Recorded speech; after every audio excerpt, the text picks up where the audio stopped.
정부의 의대 증원 방침에 반발해 전공의들이 병원을 떠난 지 벌써 7일째입니다. 정부는 전공의들에게 오는 29일까지 복귀하라고 권고했습니다.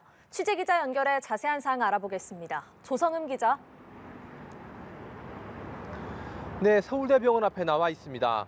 전공의가 병원을 이탈한 시기가 길어지면서 의료 현장은 더욱더 혼란스러워지고 있습니다. 정부의 의대 증원에 반대하면서 사직서를 낸 전공의가 10,000명을 넘어섰습니다. 보건복지부가 지난 23일 오후 7시 기준 서면 점검한 결과 주요 100개 수련병원 소속 전공의의 80.5%인 1034명이 사직서를 제출했습니다. 이들의 사직서는 모두 수리되지 않았습니다. 또 근무지 이탈자는 소속 전공의의 약 72.3%인 9,006명으로 집계됐습니다. 정부는 생각할 시간을 주며 오는 29일까지 근무지에 복귀하면 현행법 위반에 대해 최대한 정상 참작한다는 방침입니다. 하지만 3월부터는 미복귀자에 대해 법과 원칙에 따라 최소 3개월의 면허정지 처분과 수사, 기소 등 사법 절차의 진행이 불가피할 전망입니다. 전국 병원들은 보통 2월 말 전임의 재계약 의사를 확인하는데 그게 바로 이번 주입니다. 재계약을 하지 않겠다는 전임의가 많은 걸로 알려지면서 의료 현장 인력 문제가 더 커질 가능성이 높아졌는데요. 박민수 보건복지부 2차관은 전임의들이 계약을 하지 않은 채 떠날 가능성에 대해선 정상적인 계약 과정이 이루어지기를 희망한다고 말했습니다.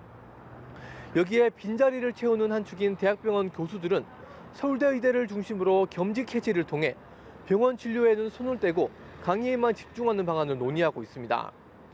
여기에 올해 졸업 후 신규 인턴이 되기로 했던 의대생들이 연이어 임용 포기 선언을 하고 있는 상황입니다.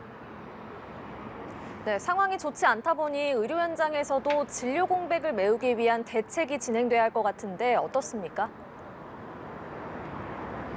네, 말씀하신 그대로입니다.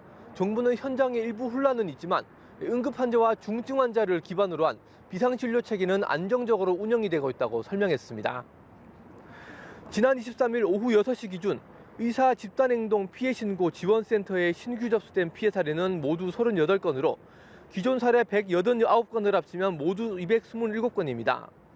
신규 피해 사례는 수술 지연이 31건, 진료 거절이 3건, 진료 예약 취소가 2건, 입원 지연이 2건이었습니다.